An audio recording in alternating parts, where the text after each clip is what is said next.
Hey everyone, welcome back. Hope you guys are having a great week. The last 2 days I've done videos because there wasn't really much news out there. We had some news, but we'll get into it today. We have a lot of news to go over today. So the chapter is going to be down below for you guys as always, and we're going to get into a lot of stuff here. So I'm going to go over it really quick here. Try to at least go over it really quick. We have the EIA is mandating that the miners provide information, and they're asking a lot. We'll go over that. We have Digital also providing some information that they're buying some more miners. Hut 8.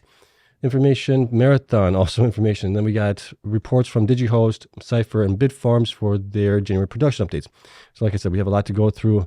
And as always, you guys know the drill here. This is not financial advice. We're entertainment only. Please do your own research. I'm investing in the following coins and companies for full disclosure. And if you enjoy this type of content, please hit the like button. Definitely helps the channel, helps me out. And obviously subscribe. Hit the notification bell, all the usual stuff. And here we go. First thing we're going to take a look at is Bitcoin. Obviously what's going on here right now. It did have a pretty good day today. It was up a little bit. And the day was up approximately 1.25%, closed at 43,078. So we're right at that. We're right above the 50-day moving average line here, which is kind of nice. And we'll see how long that lasts. We closed above it here on Tuesday. On Tuesday, and obviously we closed above it today. So we'll see if we can close above it again on Friday, which would be good, obviously, going forward. And then as the miners, you can see here that the miners were, for the most part, mixed. Somewhere up, somewhere down. There wasn't anything huge as far as being up. Wolf was up nicely today, 9.58%. I think that was the leader here on the day. Everybody else was kind of either down. Cores was down 9.18%. That's continued to slide here ever since it emerged from bankruptcy, which is kind of interesting to see. We'll see where that one bottoms out before maybe starts going back up. But right now it's just being definitely pummeled a little bit here in the first week or so of being a public company again, excuse me, and getting out of bankruptcy. So that is not good there for the shareholders. And yeah, let's get into the news stories that we do have here. We have a lot to cover, so I'm going to try and get through this as fast as we can here. So this was from the EIA, which is the, what was it called? I can't remember what that is actually called. It should be, let me see here if I can find it. But here we go. Energy Information Administration. So that's what it's from. Okay. I downloaded the form for what they are actually asking the miners here. And I think there's supposed to be like a 60-day comment period with this as well. I haven't been able to find that where you can actually provide comment. Here it is. EIA will also be soliciting public comment on the collection of cryptocurrency miners' energy use data. Okay. So when is that going to happen? I don't know. But they're supposed to be providing comment for it. But here's that whole report or the form that's being sent out to them. So obviously, instructions, your response is required by law. So they're mandated to do this, I guess. And we'll see if the miners actually maybe pull together their resources, hire some lawyers. And, this is kind of based on just what I'm seeing here. It's kind of broad as far as what they're asking for and a lot of information that I don't think is needed. I think all they really need is just how much electricity they're using, how much they're curtailing, for what reasons. I think that would be enough. But they're asking a lot here.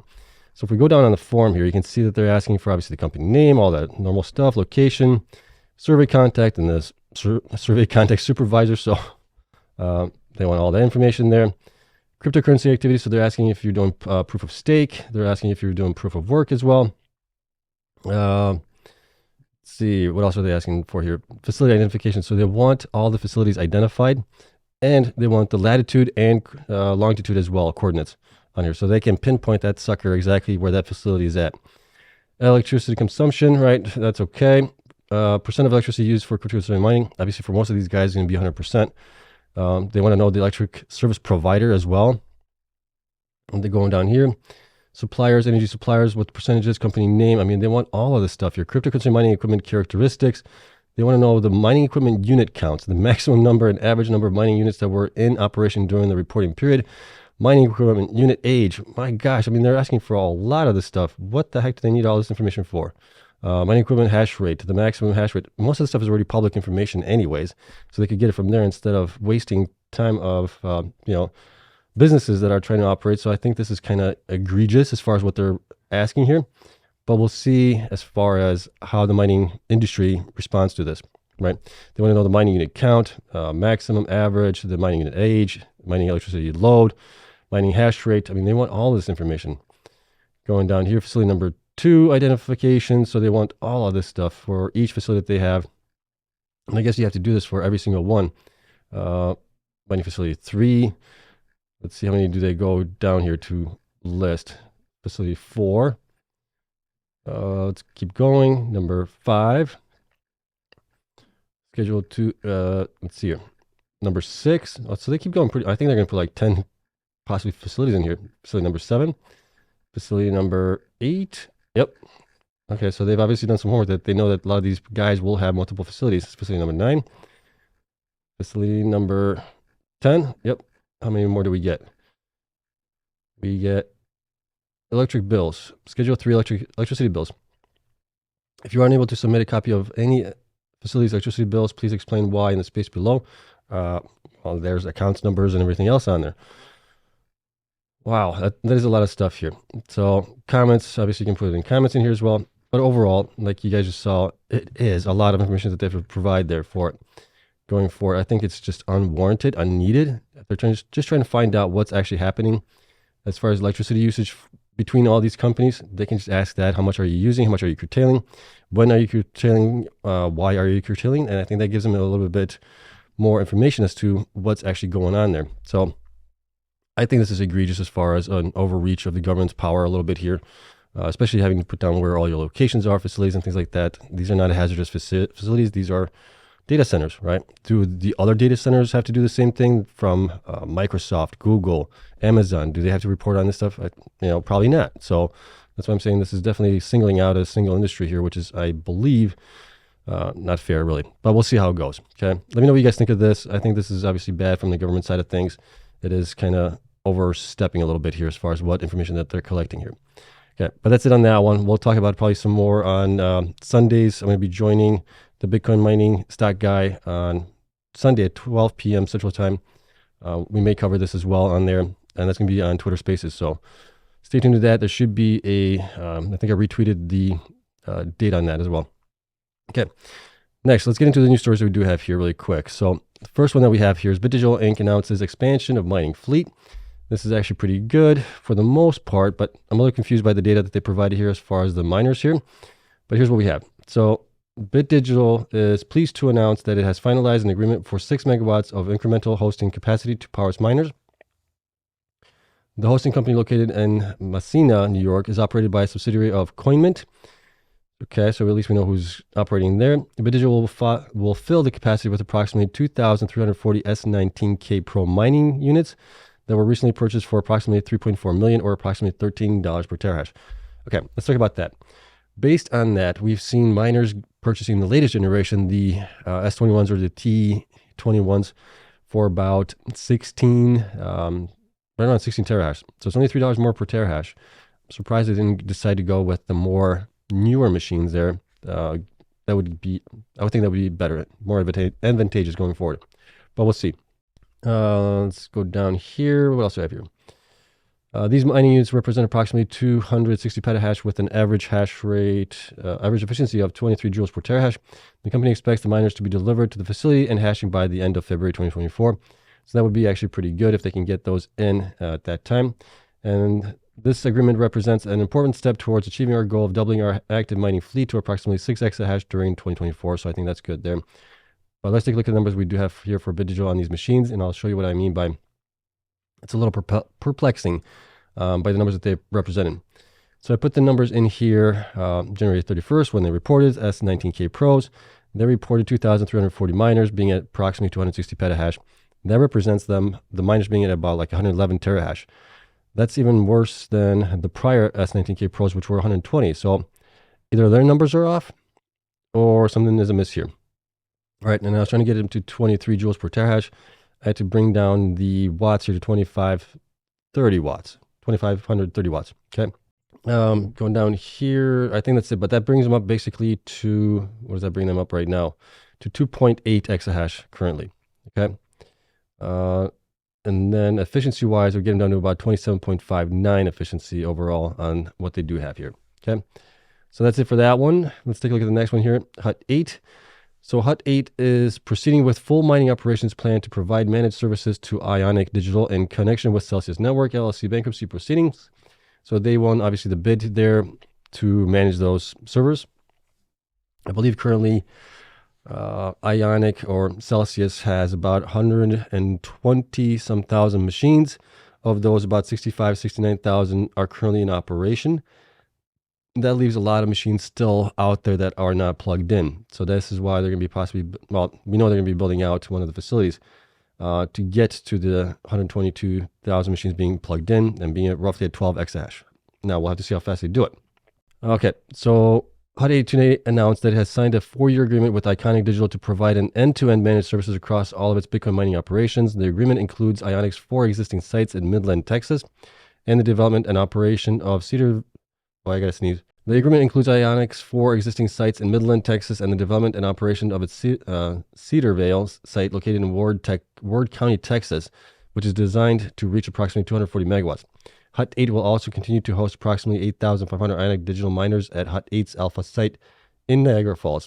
So overall, this is good news here, I think. We'll have to see, obviously. There's a lot of more information in here as far as what they're going to be getting paid for all their, obviously, time and build out and all this stuff. You guys can read this. This is obviously, I'm hoping this is going to be good for Celsius creditors, right? They're the ones that are on the hook for a lot of money that they put into the company before it went bankrupt. So I'm hoping that this will make it right for them somehow.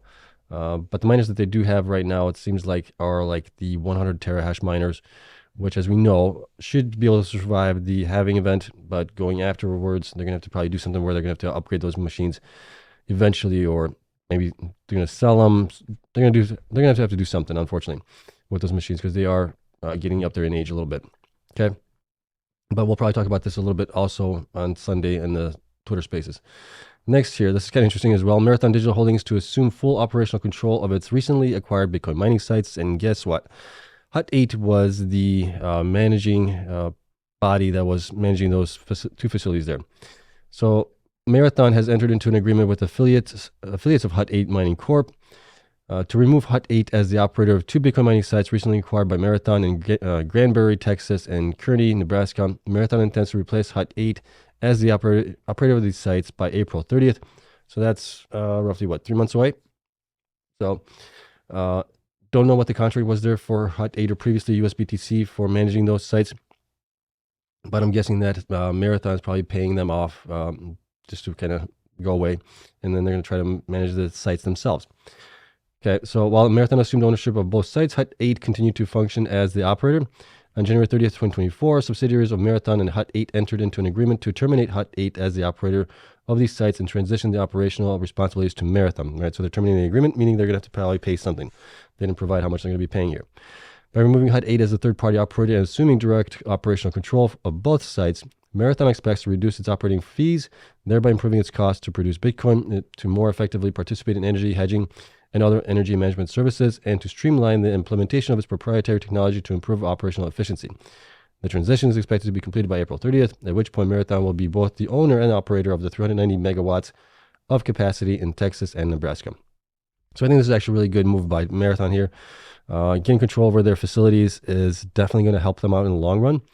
We'll see what's going on with them when they report their January production updates as far as why their uptime has been kind of abysmal here the last couple of days, ending of the month of January. So hoping to get some information on that, but we'll see. Okay, but overall, I think this is a good step forward for Marathon to take control over their facilities and their pretty much their own destiny at that point, right? Because when you're hosting, you're kind of relying on the operation side of things of the hosting company. And if the hosting company has their own miners in there, they're more likely to pay attention to their own miners than they are to the hosting company. Okay. Next we get into the actual production updates here for January. First one at bat is Digihost announces 65% year-over-year increase in Bitcoin mined and provides January 2024 production update. And this is going to be pretty sweet, short and sweet here. So monthly production update highlights mined approximately 107 BTC. This is in conjunction with their joint venture. So one of the things I'm trying to figure out here with them is what is their joint venture looks like as far as how much interest do they have in it? Do they have more than 50% interest in that? Do they have less than 50%? That will help me determine how I should apply the revenue from those, whether it gets applied to the revenue side of things or into another bucket, probably under assets or something like that. So if you guys have any information on that, I just looked through their Q3 numbers. I couldn't find anything in there on it. I'm going to have to dig a little bit more deeper into this, but this is something that I've been dealing with here for a while. So I need to get this figured out. Going back here. So daily mine BTC during the month increased by 30% compared to December 2023, as despite less than optimal conditions for mining due to extreme weather conditions experienced in the month of January that led the company to pause operations for a few days on a month-over-month basis, the company was able to increase its mining output due to the growth in operating capacity previously disclosed. So that's part of their joint venture there. Okay, let's see if we have anything else here. We do. So operations update. Presently, Digihost consolidated operating capacity across its 3 sites represents approximately 90 megawatts of available power, and it's mining at a hash rate of 2 exahash. So they have about 1.25 exahash for their self-mining, and then the 750 petahashes for the joint venture. That's what I'm trying to figure out. How much do they actually have of that joint venture there? But let's get into the numbers here. I'm going to try to go through this relatively quickly. Let's see, go all the way back up top. Okay. So Digihost has about 28.7 million shares outstanding. Stock price is $1.75 right now. Market cap is at 50 million currently. As you can see here, their performance over the last 12 weeks hasn't been bad. It hasn't been great. It's been kind of average. They're up 37% from 12 weeks ago, up 20% from 8 weeks ago. They're down from 4 weeks ago, 7.3%. And last week, they were actually up 26.9%. So that was actually pretty good there. Current hash rate, like I said, 1.25. They have the 750 petahash with the joint venture. That gets them to 2 exahash at that point.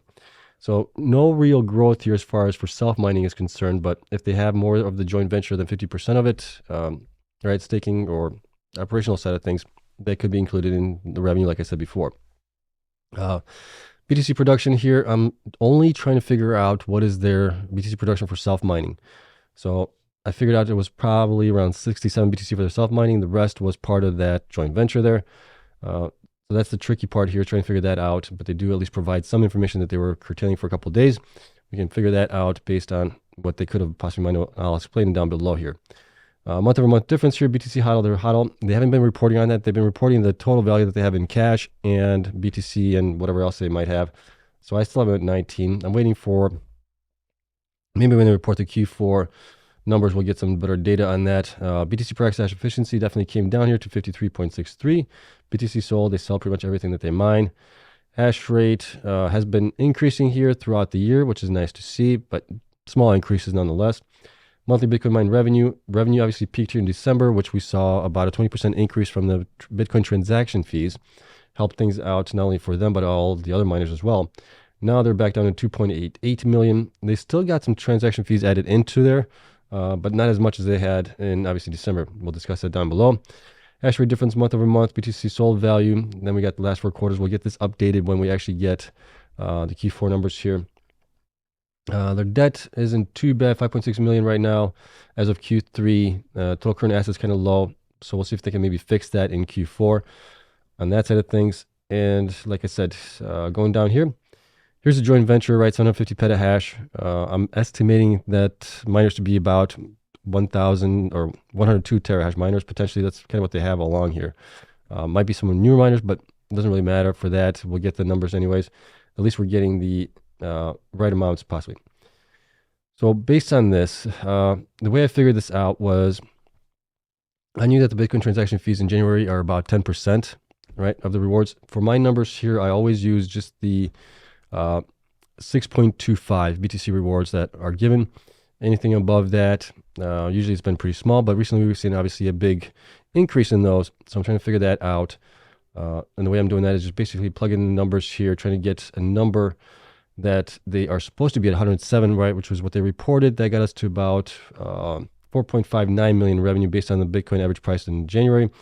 I then tried to figure it out based on being down a couple of days, like they said, for curtailing. And then we still got 295,000 added to their overall revenue, and that's pretty close to being about 10% of the normal revenue here for self-mining. For the JV, I'm not really counting anything added into the transaction fees here. I'm just increasing their days operating uptime, basically, to get to the 4.59 million in revenue combined. But for the self-mining here, it's 2.87 million, and that's kind of what we're using. So they were operating for about 27.5 days. That's going to be, what is that going to equate to? I would have to run the numbers, but it's going to be possibly a couple $100,000 that they might have missed out for curtailing. It obviously isn't too bad, but them being a smaller company, it definitely has an impact on their bottom line as well. So overall, that's kind of what we're looking at right now. And then we go back up here. We can see that the institutions and analyst ratings have actually went down. So institutions went down to 28. Shares went down a little bit here to 2.94 million from 2.98. Percentage also went down to 10.17 from 10.39. We still don't have any buy ratings for them or price targets from the analyst. So based on my numbers here, I have them between $4.80 and $7.19, but this is backwards looking. So the last basically 2 quarters that were our estimates right now, and those are right here, right? So we're using those 2 quarters along with the two, what is it going to be, Q1 and Q2 that are actual numbers here. So these are estimated numbers here right now. We'll get an updated information on at least the 4th quarter here.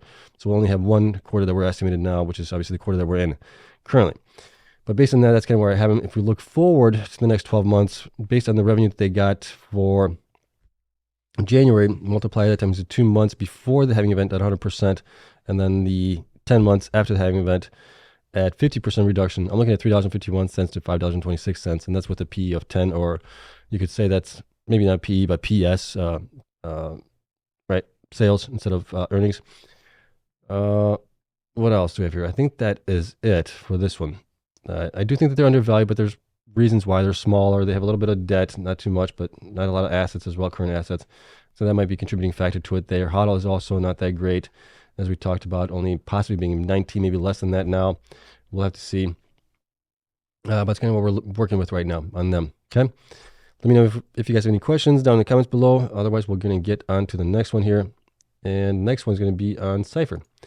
So Cipher Mining announces January 2024 operational update. Here's what we have. It's going to be also short and sweet. New Bitmain S21 mining rigs being prepared for deployment. This is fantastic news. This is great. And you can see them down below as well. But key highlights are BTC mined 371, BTC sold 34, BTC held 1,132. So they actually increased their HODL this month around quite nicely here, which is nice to see. Deployed mining rigs 70,000, monthly end operating hash rate 7.2 exahash, which is pretty much where they were last month as well in December. I don't think there's anything else in here. There isn't. Okay.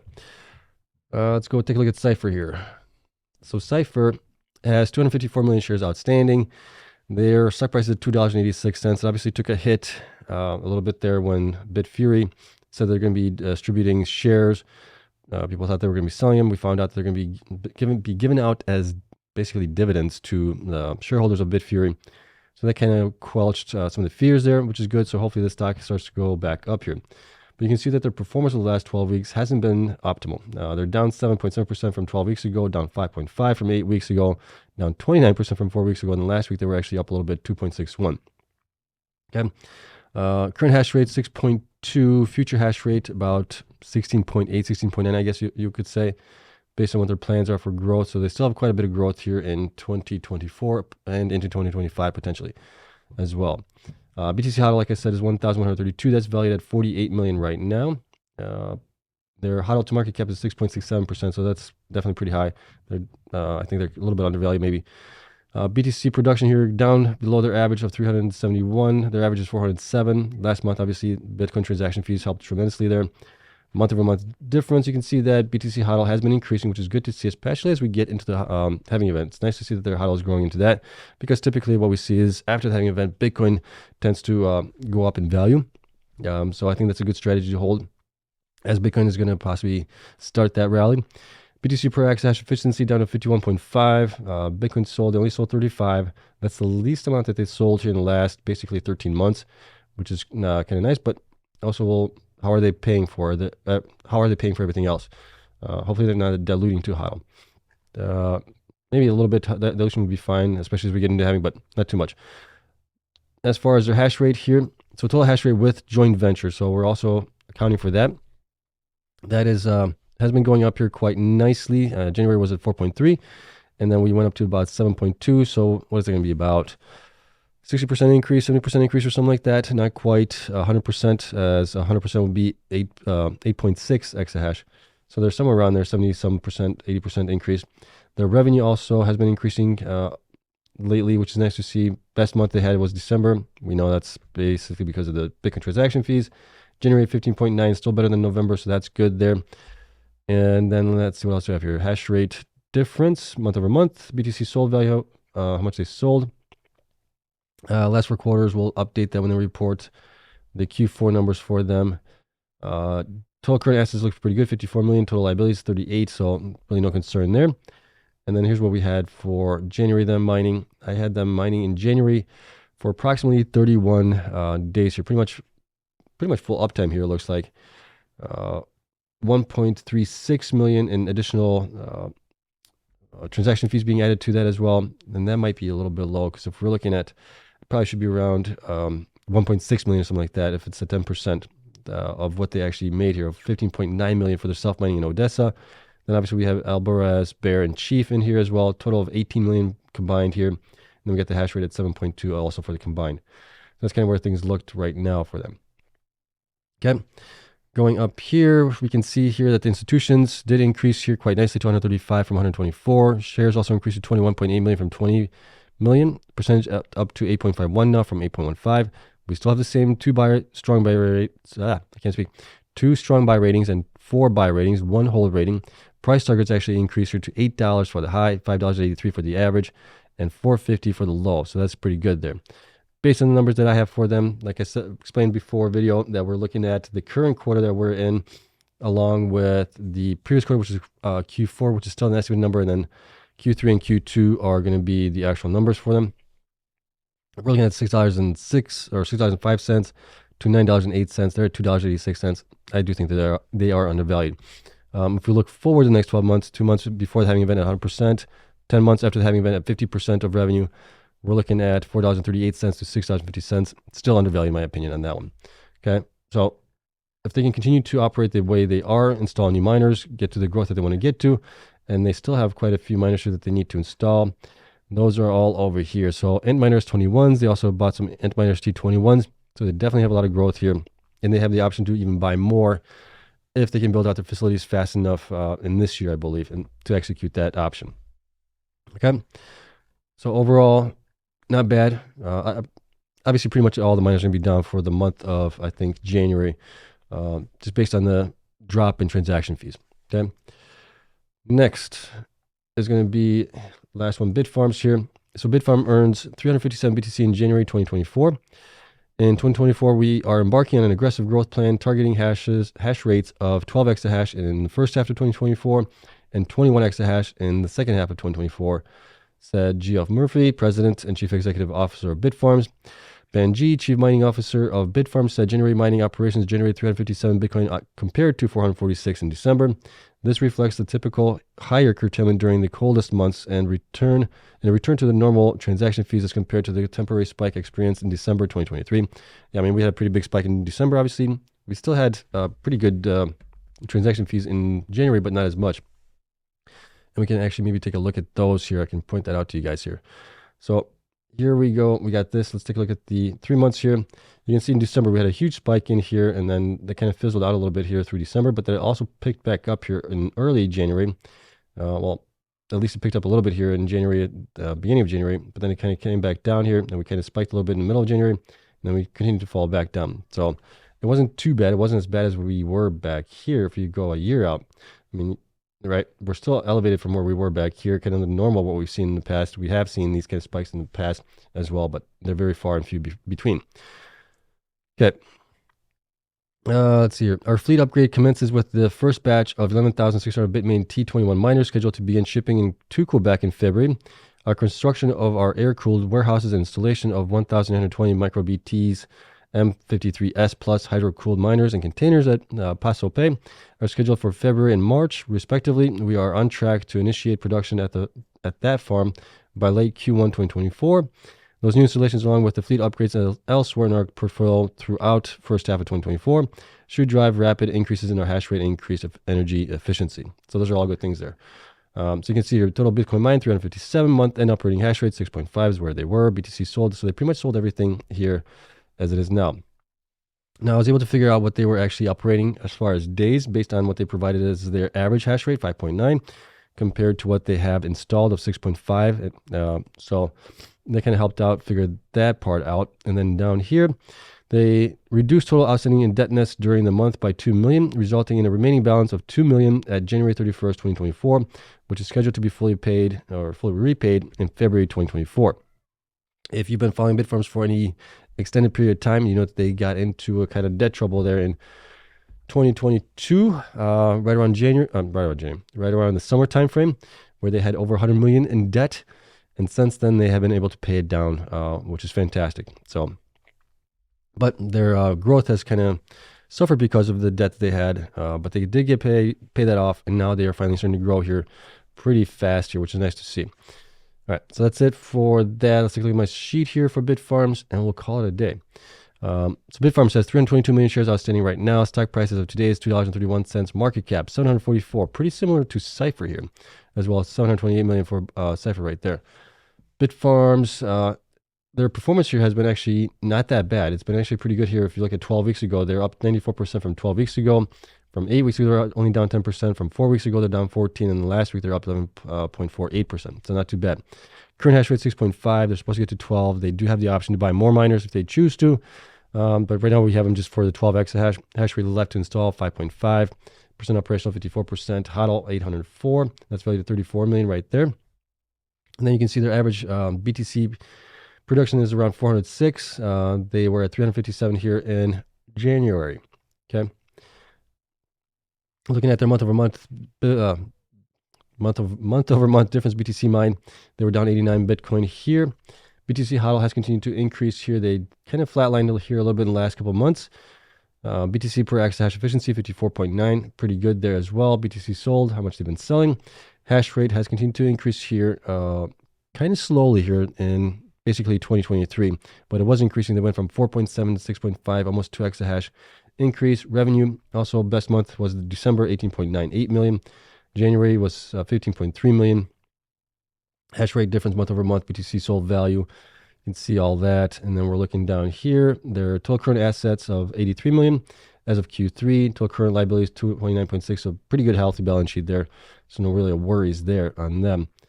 Let's see here. Revenue. We could probably close some of these. I'll close this later on. Going down here to what they actually mined here in January. I was able to figure out that they were running for roughly about 28 days here in January. Based on what they reported as having 5.6 average, 5.9 average hash rate, and they actually have 6.5. That's how I was able to figure that out. That represents basically for them curtailing, it was right around 1.3, 1.5 million in lost revenue for that. BTC fees here added about 1.65 million. So it's pretty close to 10% of 15.321 million in general. So maybe they curtailed a little bit more than that, maybe 27.8, something like that, somewhere around there. So we're pretty close. Let's see. Current fleet is at 32 joules per terahash efficiency. They're going to be upgrading, obviously, to the newer miners. That should help them out. And let's see here. What do we have here? Going back up here. Shares, institutions and analyst ratings. So 139. So we did get an increase there. Shares also increased to 73.14 million. Percentage actually went down to 21.91. So there might be some dilution there. We still have one strong, well, we now have one strong buy rating. We didn't have that before. We still have 3 buy ratings, 0 holds, 0 underperforms, 0 sells. Price targets also went up to $7 here for the high, $4.50 for the average, $3 for the low. And then here's where I have them at. Based on the last 3 quarters, the previous quarter is estimated, along with the current quarter that we're in is estimated. I'm between $4.97 to $7.45. They're currently at $2.31. I think they are undervalued. And that kind of goes inside with what the analysts are looking at here also.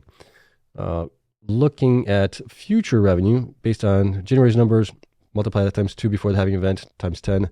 At 50% after the halving event, we get $3.33 to $4.99, right? But it just depends if they grow their hash rate, where Bitcoin goes. That all depends for all the miners there. Okay. I think that is it. Other than that, we'll have to see how they continue to grow, right? Big thing that we want to see is growth. That's for everybody here. Growth and being lean going into the halving event is going to be the name of the game, I think, with a lot of these miners. And some of these miners may not survive after the halving event, depending where Bitcoin is, depending where the network hash rate is at, and everything else. Okay. Other than that, I think that is it. Like I said, let me know what you guys thought of this. And what do you think of Bitfarms down in the comments below.